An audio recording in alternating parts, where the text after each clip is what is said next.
Ohio is not out of the COVID woods yet.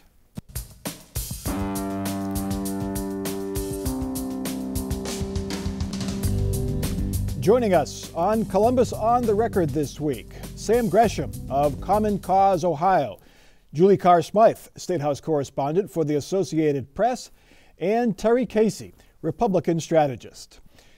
Even though nearly a third of all Ohio adults have gotten at least one COVID shot and every Ohioan is now eligible for the vaccine, the state's COVID numbers, the case numbers, are going in the wrong direction.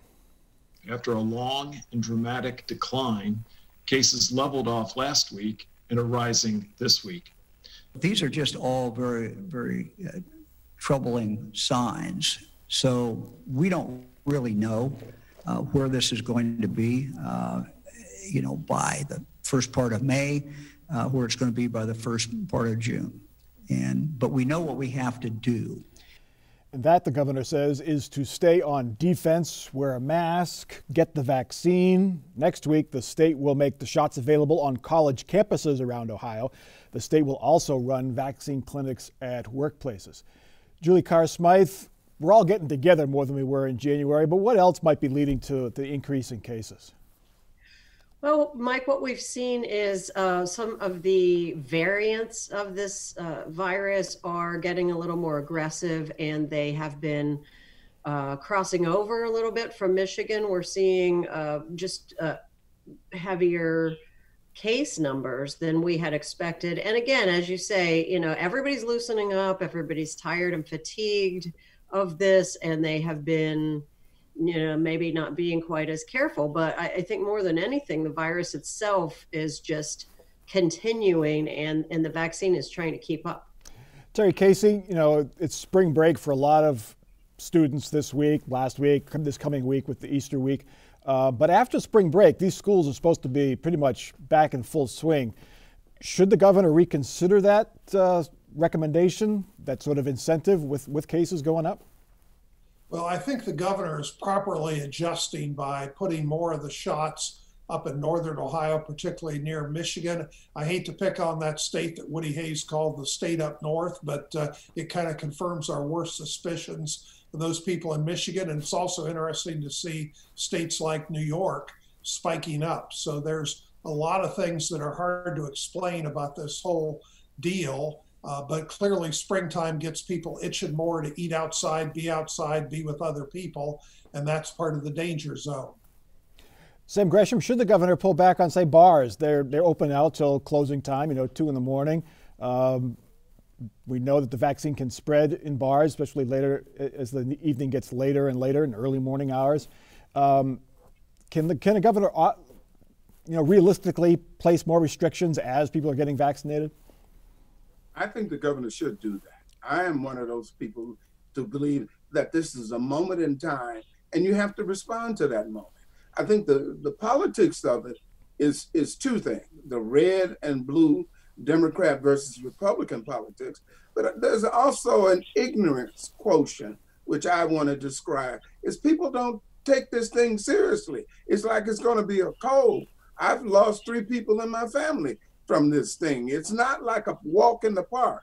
This ignorance quotient just amazes me. Miami, kids just don't wear masks. I was in a grocery store, young fella, short pants, t-shirt, no mask.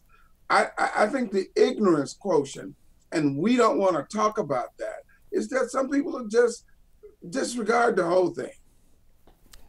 Terry Casey, why do you think that is? We've been dealing with this now for 13 months. We know masks work.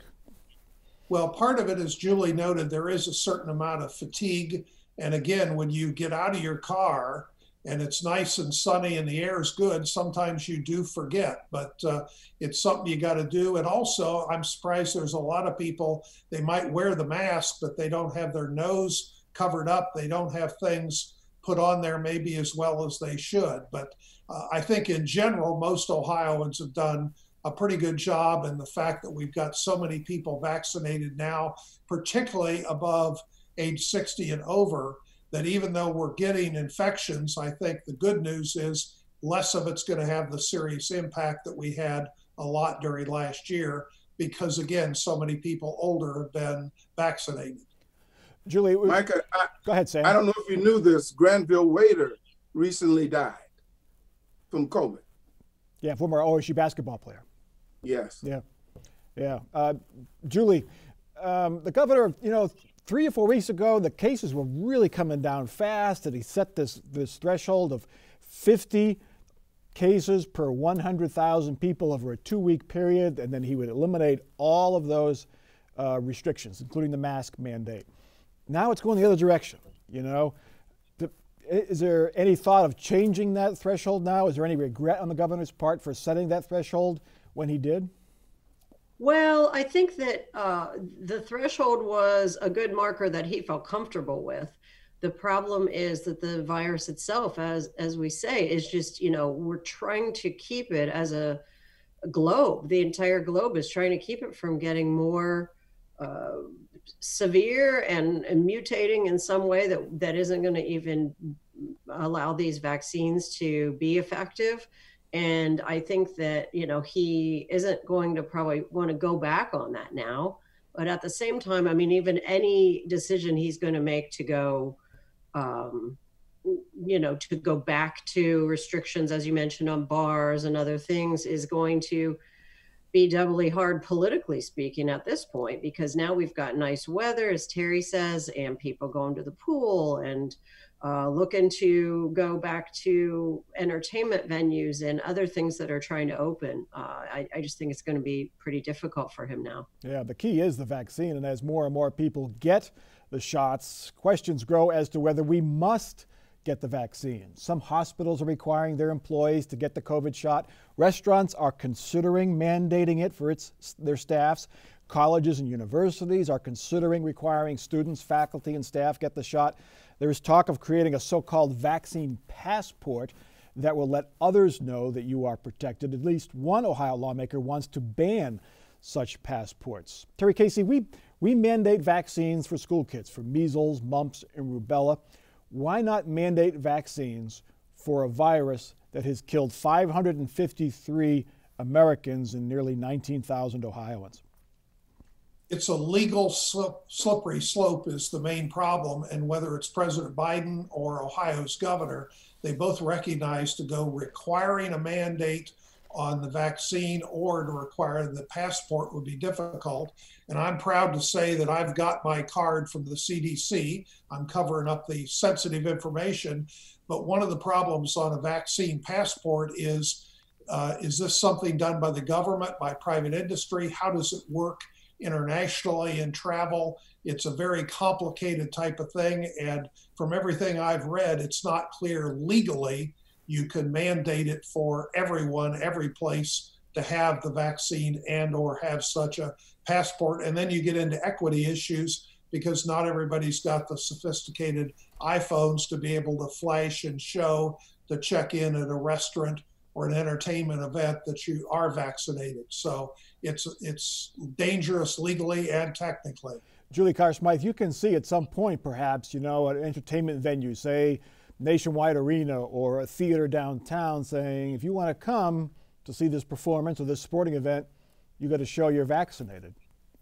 Sure. I mean, and it's already starting to happen in New York where, they're trying for this, and there are a couple of different venues are saying we're going to require it. And, and in the same way when we were all in college and we had to show our ID in order to get into a bar, it was that had to do with the drinking age. This has to do with something that relates to your physical health and safety. But I think politically, again, these are hard things to do in this state. We have a significant population of folks who are pushing back strongly against anything that they see as restrictive on their personal liberty. That's the way they're looking at it. And, the policymakers here are trying to walk a very fine line. Sam, should a private business be allowed to require their employees, first of all, and then even their customers show that they have the vaccine? Yeah, everybody who resists this is poppycock. There are all sorts of reasons. The countries that have been successful have really locked down on this stuff, and they are successful. I mean, South Korea, I could name more countries. What bothers me is this is a subterfuge, and I call it pure ignorance. There's no way in the world your kids have to get a series of shots before they are allowed to come to school. In order to go into certain foreign countries, you are required to take a series of shots. I mean, this is nothing new. It is bordering on ignorance on this idea of independence. There is no such thing as total freedom to do everything you want. There are things you need to do as a part of the covenants of being a citizen in the United States. I'm trying to encourage my pastor to put a church back together. And I'd like for him to say, all those people who've gotten vaccinated, you can come back to the church as a way of encouraging people to get their vaccination. Yeah, Terry, that's Terry, talking about incentives. What about the government giving an incentive, say a $500 tax credit to everyone who gets the vaccine when they do their taxes next spring? Would that work? You asking me? Yeah, Terry, yeah. Well, potentially, but $500 times 335 million starts adding up to real money. And but again, one of the things, there's some countries in the world that are relatively small, relatively homogeneous. Israel's a good example where they've had probably the leading success in the world. But when you're a country of 8 or 9 million people, more homogeneous, it's a lot easier. This is a country of 335 million people. So I think some incentives are good. Generally, Americans like that kind of thing rather than being ordered, because as the governor noted this week, if you mandate something, that automatically causes certain people, rightly or wrongly, to kind of fight back and say, no, I don't want to do it just because you say I should. Real money. There's no real money. It's all the money they're spending in Washington. Anyway, the city of Columbus has its Civilian Police Review Board for Police Conduct. Mayor Ginther introduced members this week. The 9-member panel includes academics, a labor leader, a couple of pastors, a retired police officer. 3 of the members are women. 6 of the members are African American. The chair is former judge and former city attorney Janet Jackson, who says accountability cannot come from within the police division alone. She cites the current refusal of officers to testify in the investigation into police actions during last year's protests. Even with promises of immunity and guarantees, they cannot be prosecuted or disciplined. They are not willing to testify. They are not willing to identify officers who may have committed crimes. They are refusing to live by the same standards that they expect of us. What kind of message does that send? How does that build public trust?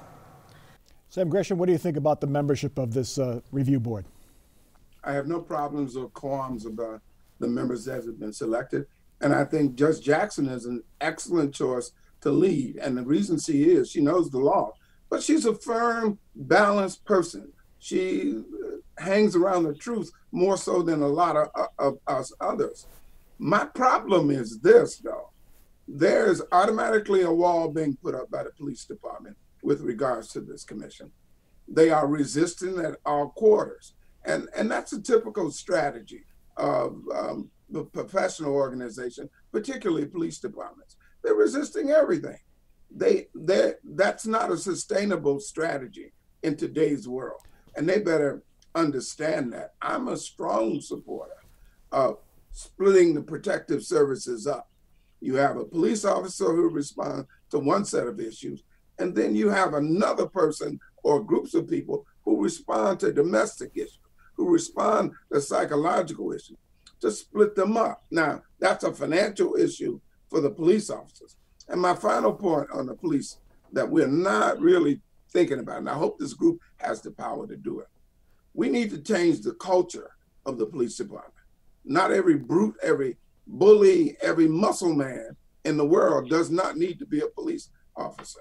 And the second thing that we really need to spend some time on is intervention strategies. How is it that we have a police officer still on the police force and he has 89 complaints against him and he finally does some more stupid stuff? I don't know how How do you let that happen? Over 89 complaints. I'm going to tell you, at my place where you worked, if you had 89 complaints after the first 5 or 10, you'd be out the door. Terry and Casey, at most places, Terry Casey, the problem is this has to, for this board to have any kind of power, it has to be negotiated with the police union. What are the chances that they're going to get subpoena power and disciplinary power, as Sam is calling for?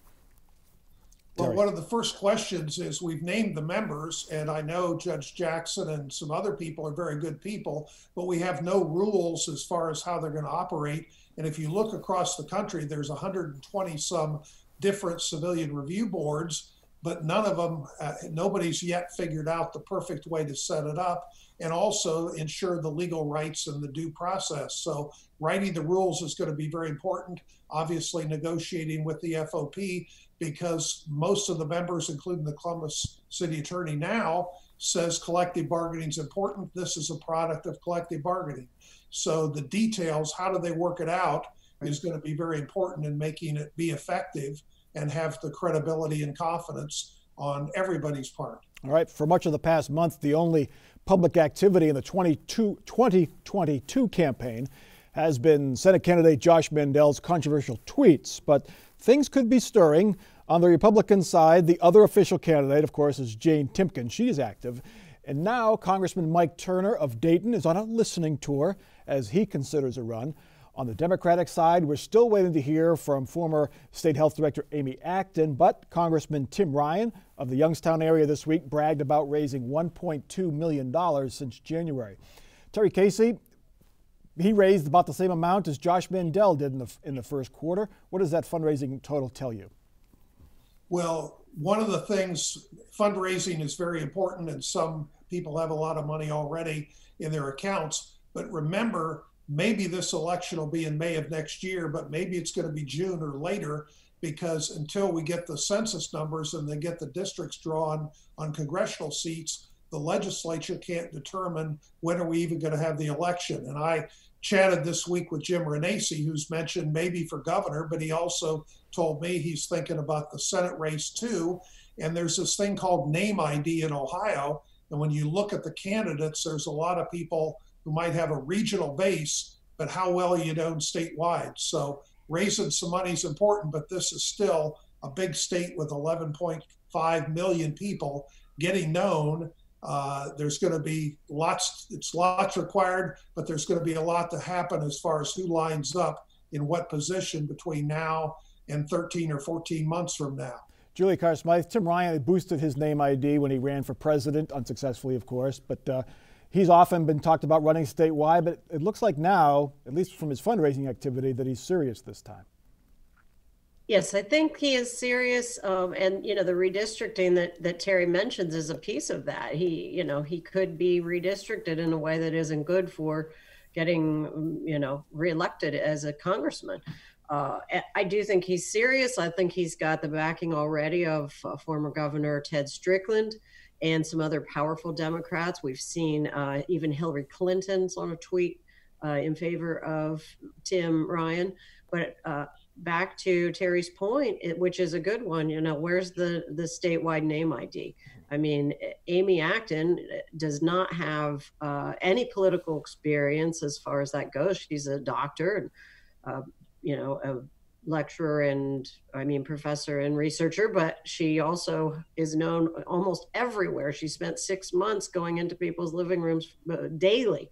And so, that does make a big difference when you look at the field. Yeah, Sam Gresham, she does have the name ID, but Tim Ryan has $1.2 million in the first quarter. Is that designed to kind of discourage her from entering the race? It may have been done to do that, but I can tell you candidates who had tons of money, but they were horrible candidates, so they lost. They couldn't know what to do to exercise and execute that money.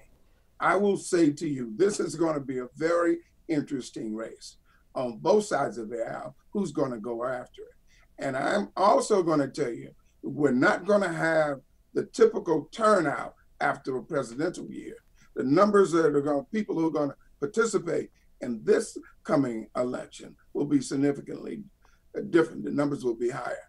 And Judy said something that I want to bring on at this time. We are starting the process on redistricting. Common Cause and League of Women Voters and other organizations have been meeting for the last 2 weeks. And you're going to hear from our public presence starting next week with information about moving the process forward. And we do know that the census data is one of those considerations, but we shouldn't stop the process. There are mechanical things that need to be put in place, and the data is essential. But you got other things we need to be doing now to start that process. All right, we'll look out for that. Our final topic, nearly everyone loves the Columbus Zoo. It's ranked as one of the nation's best. It's a key source of pride for Central Ohio, but lately the headlines have not been kind to the zoo. The Columbus Dispatch reported the zoo's director, Tom Stolf, and Chief Financial Officer Greg Bell allowed relatives to live at zoo-owned houses and may have allowed family members to use tickets to sports events and entertainment events. Stolf and Bell resigned after an internal investigation. At first, the zoo declined to release details of the probe. Then the Ohio Attorney General began an investigation, and now the zoo board has agreed to release more information. Julie, what this comes down to the way the zoo operates. It's a private nonprofit, but gets direct taxpayer funding. So it's in this middle ground of what's public and what's not, as far as documents go. That's right. The transparency issue to some extent for an organization that's a 501c3 or 4 is that, they have certain requirements, like they have to file something called a 990 with the IRS, and they do have to provide people who ask with various documents, but they don't have to do this in a way that would have, for example, made public their own investigation into what had happened with these two executives. Apparently there was a verbal presentation made to the board on Monday, and the Dispatch had tried to get a copy of that, and they said it was just verbal and it didn't exist and couldn't be released. And the pressure rose very quickly when Dave Yost got involved in this this week and said, I'm going to open my own investigation, and he could do that through his Office of Charitable Law. And once that happened, they came back and said, okay, well, we will put that in writing and release it next Tuesday. So it's a hybrid sort of thing. Yes, they get tax money, but a lot of entities get tax money that are not fully public and don't necessarily fall right into the state public records laws. Terry Casey, you're a veteran of City Hall. The zoo has two boards. It has a board of directors that sort of governs the operation of the zoo, but it has another board that governs how the direct tax levy money is spent. It's really unique and odd. Is it time for just one board to run the zoo and maybe either take the tax money and make it all open, or not take the tax money and make it a private nonprofit, similar to COSI?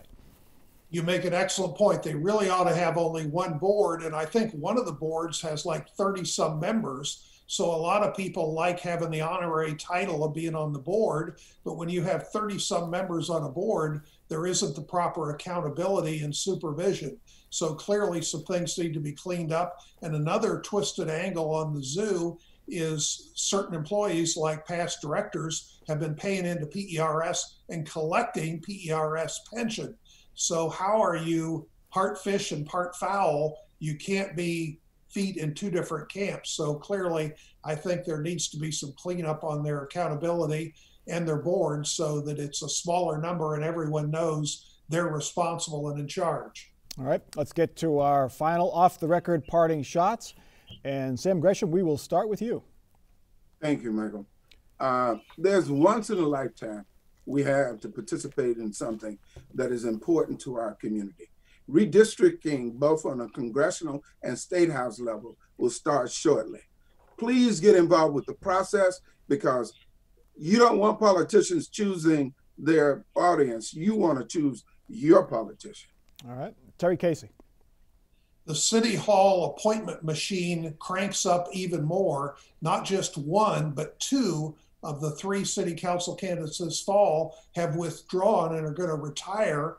And then they're going to appoint the successors after they found out the opponents were virtually nil. And then coming up in a matter of a few weeks or months, the city attorney who's running unopposed, Zach Klein, will be appointed U.S. attorney. He'll leave and then council will appoint somebody there.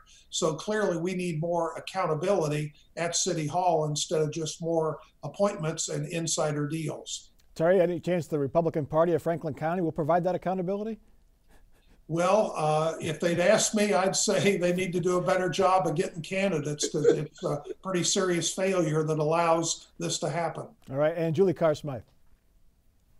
Lieutenant Governor John Husted tried this week to put this tweet behind him in which he used the derogatory phrase Wuhan virus. And I just don't think that controversy is going to be put to bed quite so quickly. He has a letter before him from some of his own neighbors over in Upper Arlington who are, would like to have a conversation that's a little broader about that topic. And I think it'll be interesting to watch what maybe happens next. All right. This is thrilling for Terry, but Amtrak's expansion plan as part of the infrastructure proposal calls for service to Columbus. If that happens, I'm going to invite train skeptic Terry Casey to ride the rails to Cleveland for a day trip. And of course, Sam and Julie, you can come along too. Maybe we'll do the show from on board the Amtrak train. How about that? I'm up to it. That is Columbus on the Record for this week. Check us out online. We're on Facebook. We're on Twitter. You can connect to all of that at our website, wosu.org. For our crew and for our panel, I'm Mike Thompson. Have a great week.